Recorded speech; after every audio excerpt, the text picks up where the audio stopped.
There's a clock you can't stop hearing. It's not hanging on your wall.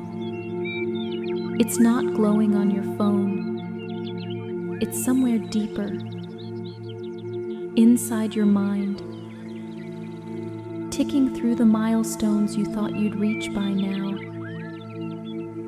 The career you imagined, the home you dreamed of, the relationship that would anchor you, that feeling of finally having arrived. And every time you see someone else step into those moments, the ticking grows louder. It whispers that you're late. It warns that you're falling behind. It convinces you that you've missed something you'll never get back. You try to reason with it. You remind yourself that everyone's path is different. You repeat the advice you've heard 100 times. Comparison is the thief of joy. But the feeling doesn't listen. If you're new here, subscribe for more daily 5-minute resets like this. Small spaces to step away from the noise and return to your own pace. Because right now, that clock might be shaping your life more than you realize. It might be the reason you push yourself harder than your body can handle. The reason you agree to things you don't want. The reason you feel restless, even on the days when you've done enough. You keep moving, not because you're drawn to where you're going, but because you're afraid of being left behind. And yet, no matter how much you do, the clock doesn't stop. It's always there, always ticking, always asking, when will you catch up?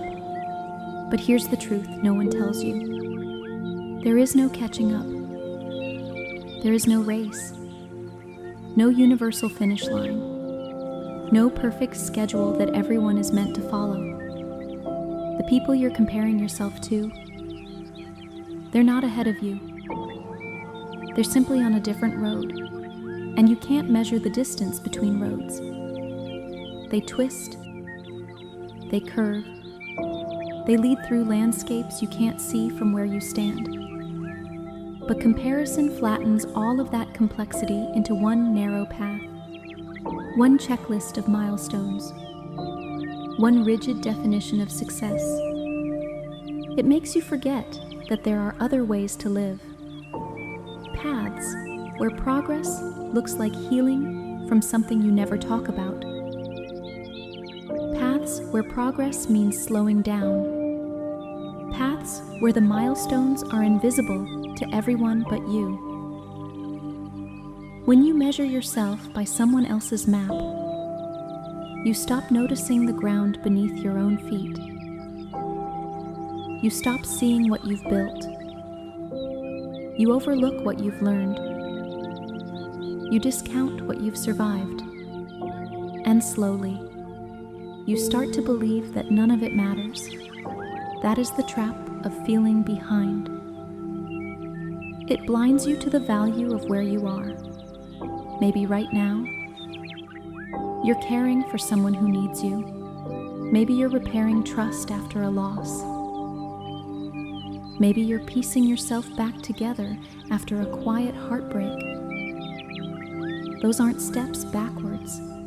They're just the kind of steps the world doesn't put on a timeline. Falling behind is not a fact. It's a feeling, and feelings can lie to you. Sometimes the reason you feel behind is not because you're slow, but because you're running towards something you don't even want. You've been taught to sprint, to always look at the next thing, to keep pace with a world that moves faster every year. But have you ever stopped to ask, where am I running to? And do I even want to be there? That's the uncomfortable part, because it might mean admitting you've been chasing someone else's version of a life. And if you have, you're not alone. Most people do. The good news? You can stop. You can turn around. You can walk instead of run. You can change direction entirely. You can decide that your milestones will be different. You can choose success that feels like quiet mornings without an alarm, or work that doesn't drain you, or friendships that let you be exactly who you are. The world will still try to tell you you're behind. It will hand you lists of things you should have by now. It will make you believe that faster is always better, but faster is not the same as happier. And arriving early doesn't mean arriving well. Your pace is not a flaw. Your path is not a mistake. The truth is, when you stop sprinting to catch up, you finally start arriving where you're meant to be. You see things you missed before, the small moments you rushed past, the tiny wins that went uncelebrated, the quiet joys that didn't make the checklist, and you notice that the pressure lifts, not all at once, but enough to breathe, and breathing changes everything. Because when you breathe, you make space for your own timing to feel right again. You stop gripping your life so tightly. You allow yourself to believe that being here, right now, can be enough. And that clock in your mind, it starts to lose its power. You hear it sometimes, but you don't obey it. You remember that time moves differently for everyone, and that the best things in your life have never happened on schedule anyway. If this helped you in any way, subscribe for more daily 5-minute resets for trusting the timing of your own life.